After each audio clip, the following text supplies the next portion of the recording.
Egyptian authorities tighten security in Cairo and other cities as a wave of explosions hits the country.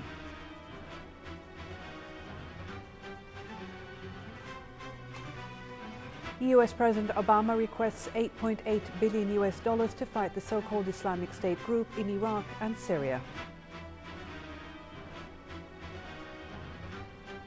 And the Palestinians affirm the question of Israel's settlements expansion will be the first file to be submitted to the International Criminal Court in April.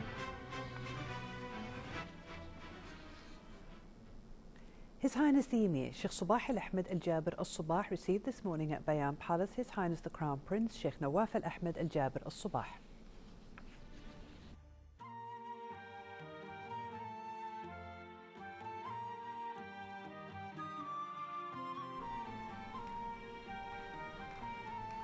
His Highness the Emir also received His Highness Sheikh Nasser Al-Muhammad Al-Ahmed Al-Sabah.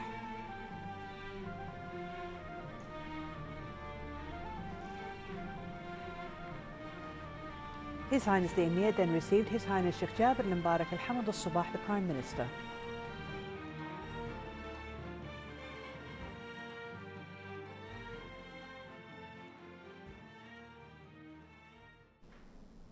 His Highness the Emir, Sheikh Sabah Al-Ahmed Al-Jaber Al-Sabah, received at Bayan Palace this morning the Ambassador of the Kingdom of Saudi Arabia to the State of Kuwait, Dr. Abdulaziz Ibrahim Al-Fayez, who delivered to His Highness a written message from the custodian of the two holy mosques, King Salman bin Abdulaziz Al Saud. The message dealt with the existing distinguished relations between the two countries and their brotherly peoples, as well as the latest regional and international developments.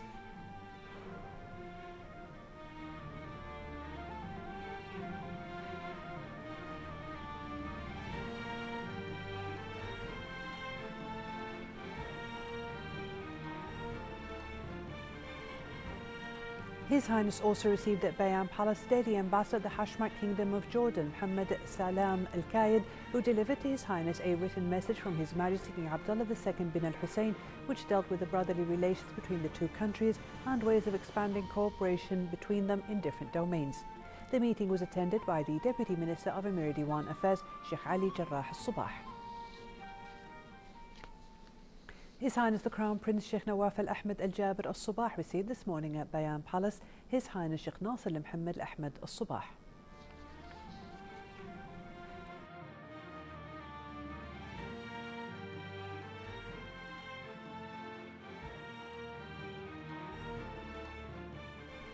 His Highness the Crown Prince also received the Minister of State for Cabinet Affairs Sheikh Mohammed Abdullah Mubarak Al-Sabah.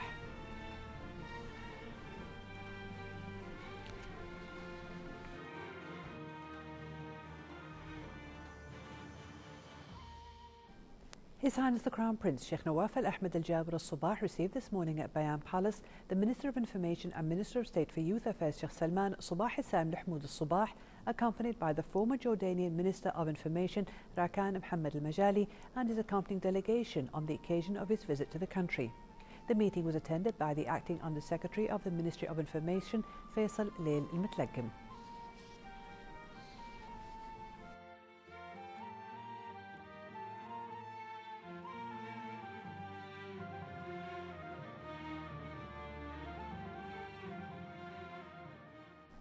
His Highness Sheikh Jaber Al-Mubarak Al-Hamad Al-Sabah, the Prime Minister, received today the Minister of Information and Minister of State for Youth Affairs, Sheikh Salman Sabah Hassan Mahmoud Al-Sabah, accompanied by the former Jordanian Minister of Information Rakan Mohammed Al-Majali. The meeting was attended by the Acting Under Secretary of the Ministry of Information, Faisal Leil Al-Mutlaqim.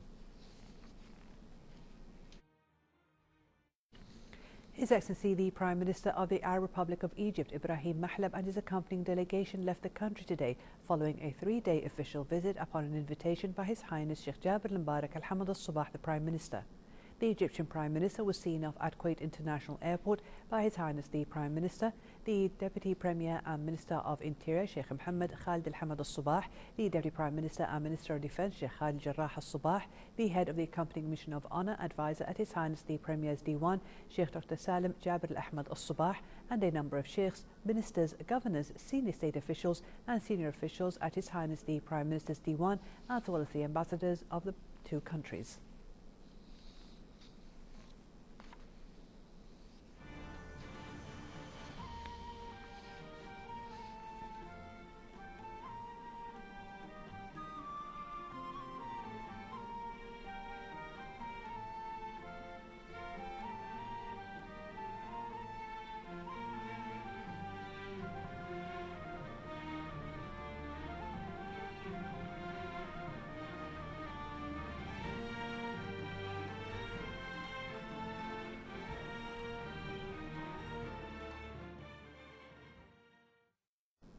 Under the patronage of His Excellency the Minister of Amir Diwan Affairs Sheikh Nasser Sabah Al Ahmed Al Jaber Al Sabah, Kuwait Society of Formative Arts opened the 9th Kuwait Festival for Fine Arts Creativity at its headquarters in Hawali. His Excellency deputised Sheikh Dej Fahad Al Salman Al Sabah to attend the festival. In his speech at the opening ceremony, Chairman of the Kuwait Society of Formative Arts and Chairman of the Arab Fine Artists Union, Abdul Rasul Salman, delivered a speech in which he underlined the importance of this artistic event where a number of Kuwaiti artists are taking part and whom he described as future leaders in the Kuwaiti cultural contribution. He also commended the occasion which it carries prizes in the name of His Highness the Emir. Then the awards, which carried the name of His Highness the Emir Sheikh Sabah Al Ahmed Al Jaber Al Sabah, were presented to the winners, in addition to 2 prizes carrying the names of Sheikh Salwa Sabah Al Ahmed Al Jaber Al Sabah and Sheikh Fatuh Al Salman Al Sabah.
The Acting National Assembly Speaker Mbarak Ibn Al-Khrenij received at his office today the Chairman of the Committee of Housing, Transportation and Public Works in the Parliament of Kenya, Mohammed Maalim Mohammed, and his accompanying delegation. The two sides discussed bilateral relations between the two countries and ways of boosting them in different fields.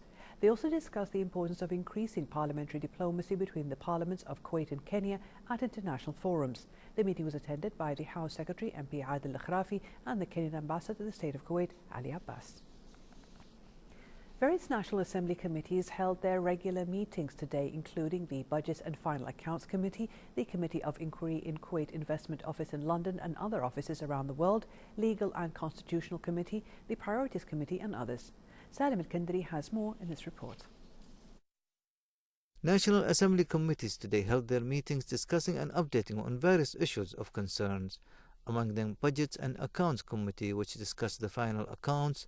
The budget of the Public Authority for Compensation was also reviewed and comments of the Accounting Authority. Meanwhile, the Legal and Constitutional Committee also discussed upcoming issues, and the Priorities Committee held their regular meeting. Here is what MP Yusuf Zilzala had to say about the security issues in Kuwait. The government was saying before 2 days that they are looking to put cameras in the street of Kuwait, in the markets, everywhere. Of course, the parliament with this issue, we are with what the government want to do. The security is #1 issue in the parliament and in the government. Anything going with the security of Kuwait, for the security of Kuwait, we are with it 100%. And if the government, they need just to, vote on any laws that they think that it is important for applying anything related to security, of course we're gonna, vote for it absolutely without any, stopping for this kind of rules or even laws. The Parliamentary Public Utility Commission also held yesterday its 7th discussing seminar on ways to develop municipality laws and regulations. The seminar was devoted in discussing economic issues and proposed amendments and additions to the renewal and development of economic sectors and industrial investment in Kuwait, and to attract capital and facilitate procedures for licensees and de-licensees in terms of reference, and the role of the municipality in partnership projects between the public and the private sectors. From the National Assembly, this is Salim Kandiri reporting for the English News. The First Deputy Premier and Foreign Minister Sheikh Sabah Khalid Al-Hamad Al-Sabah chaired Kuwait's delegation in the meeting of the Higher Joint Kuwaiti-Moroccan Committee, which opened its 8th session in Rabat today. The First Deputy Premier and Minister of Foreign Affairs and his accompanying delegation arrived in Rabat last night on an official visit to the Kingdom of Morocco, which will last for 2 days.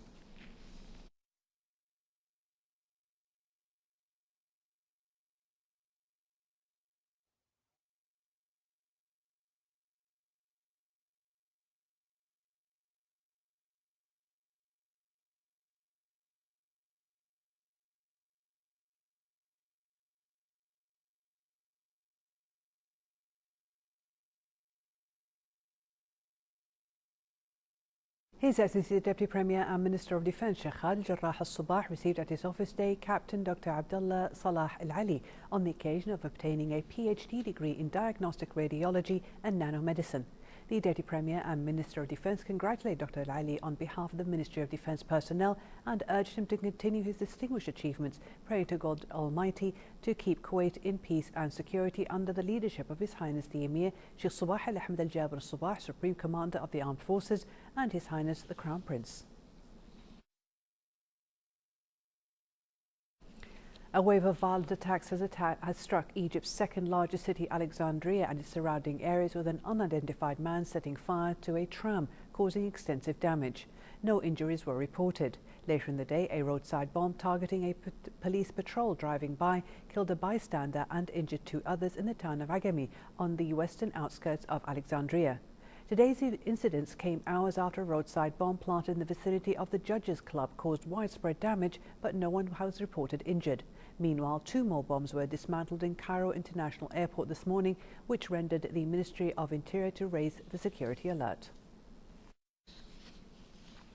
The fiscal 2016 budget of US President Barack Obama has requested $8.8 billion to fund the US efforts to fight the so-called Islamic State group, bolster Iraq's army, and strengthen the moderate opposition in Syria. The funds are part of the Obama administration's $58 billion request for overseas contingency operations. A total of $5.3 billion would go to the Pentagon to finance Operation Inherent Resolve, which was launched in August with a series of airstrikes against the IS militants.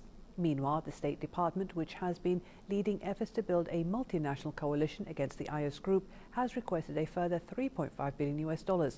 The request says the IS group poses an immediate threat to Iraq, Syria, as well as American allies and partners throughout the region, as it seeks to overthrow governments, control territory, terrorize local populations, and attack the United States and coalition partners throughout the world. Israel's government called for the scrapping of the United Nations Commission tasked with investigating potential war crimes committed last summer in Gaza, a day after the inquiry's chief resigned. Israel is expected to release a paper in the coming days giving its legal position regarding Operation Protective Edge as part of an effort to preempt the investigation by the International Criminal Court, and before the release of what is expected to be a highly critical report by the UN Human Rights Council. Meanwhile, the Palestinian Authority, which already asked the court to investigate the Gaza operation, took another approach, indicating that it will also ask the court to look into Israel's settlement construction. From Ramallah, Fatma Abdul Karim has more on this story. It is official that Palestine will be granted full accession into the International Criminal Court as of the 1st of next April. As of that date, Palestinian officials said the first file to be submitted to the court will be on the Israeli settlement expansion activity in the West Bank and Jerusalem, and confirmed that the Palestinian side is working on preparing the file and the needed supporting documents. It's been almost half a century since the Israelis continued their expansion in East Jerusalem and also in the West Bank through building settlements. and through official annexation of East Jerusalem and other parts of the occupied territories. The Israeli government has intensively focused on settlement activity in the West Bank and East Jerusalem despite international criticism and peace efforts. The Palestinian leadership signed the Rome Statute end of last year only to pursue international legal intervention besides its diplomatic campaign to halt Israel's hard-lined policies. The preparation of the file has already begun under the umbrella of a wider national committee formed by the PLO. Experts do believe the process will need time.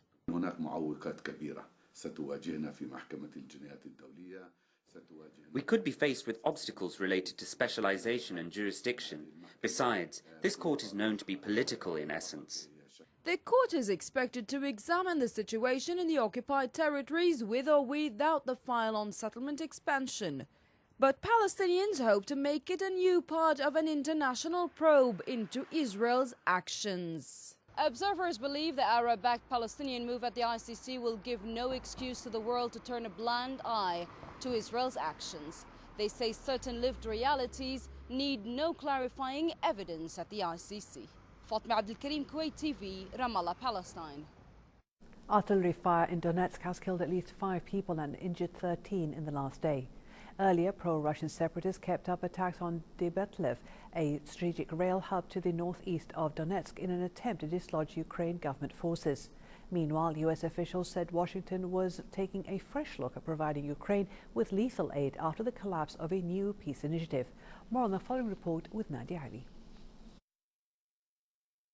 Talks between Ukraine, Russia, and rebel officials in Minsk, Belarus, broke up without progress, with Ukraine and the separatists accusing each other of sabotaging the meeting. Separatist rockets streaked across hills in eastern Ukraine today as rebels pounded the positions of Kiev government troops holding a strategic rail town, while both sides prepared to mobilize more forces for combat.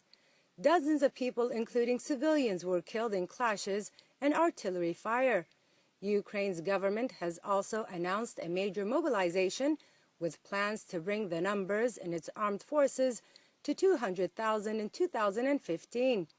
Military officials in Kiev said that 5 soldiers had been killed in the past 24 hours, although separatists said the number was more than 20. In a sign of escalating violence, pro-Russian separatist leader Alexander Zakharchenko has said that the rebels will aim to boost their forces to 100,000 men. He also blamed Ukraine for the collapse of peace talks over the weekend and argued that the rebel offensive was the only way to protect residential areas from Ukrainian shelling. Since the unrest in eastern Ukraine surged anew in early January, the separatists have made notable strides in clawing territory away from the government in Kiev. Their main offensive is now directed at Debaltseve, a government-held railway junction once populated by 25,000 people and lies between the rebel-held cities of Luhansk and Donetsk. Almost 2,000 residents have fled the besieged town in the last few days alone. In other developments, the U.S. administration is considering whether to send arms to help the Ukraine government against pro-Russian rebels in the east. National Security spokesperson Bernadette Mihan said no decision has been made. However, the U.S. was constantly assessing its policies in Ukraine.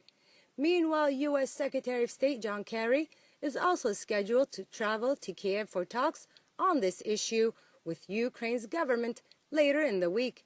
Facing new security challenges in Ukraine, the Obama administration's proposed a $534 billion Pentagon-based budget plus $51 billion in war funds as it urged Congress to end spending cuts.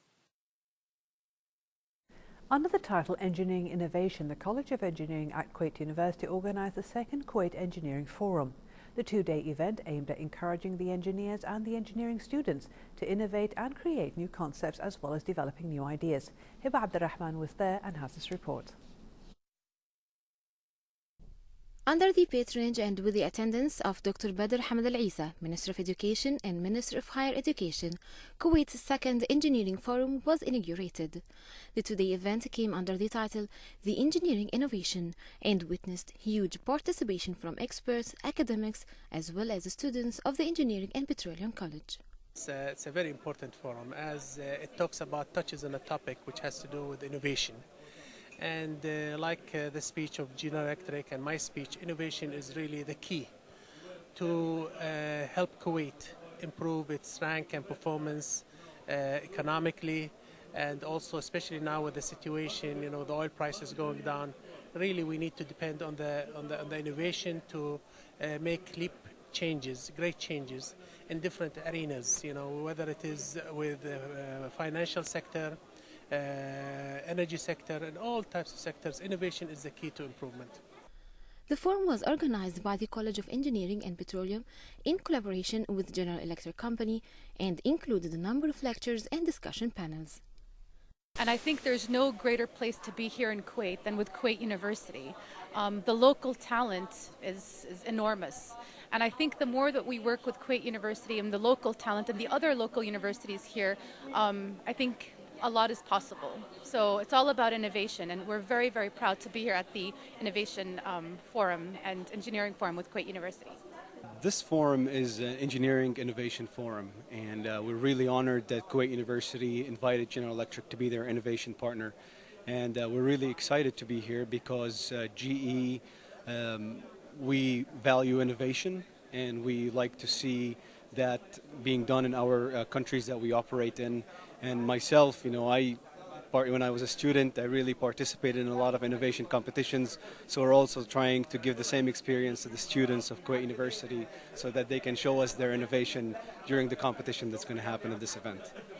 The forum aimed at strengthening the idea of creativity and innovation with the engineers and students of engineering in the country, and encouraging them to develop and innovate their skills and ideas. It's also considered an extension for the last year's one that was entitled Engineering as a Study, Profession and Development.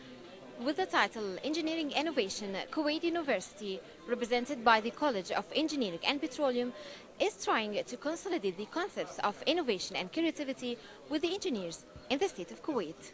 From Radisson Blue Hotel, I am Hiba Abdurrahman reporting for English News.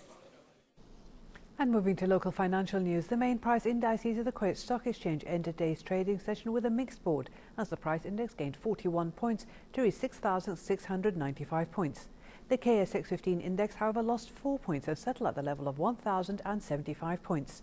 The share of Strategia Investment Company was the top gainer of the day, while that of the Manafa Holding Company suffered the biggest loss. For a chance to see our reports again, please visit our YouTube channel at MOI Kuwait News. And to recap tonight's news, here are the headlines once again. The First Deputy Prime Minister and Foreign Minister heads Kuwait's delegation to the meeting of the Kuwait-Morocco Higher Committee in the capital Rabat.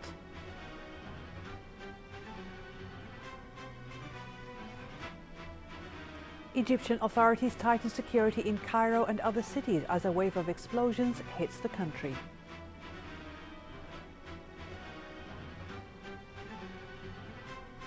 US President Obama requests $8.8 billion to fight the so-called Islamic State group in Iraq and Syria.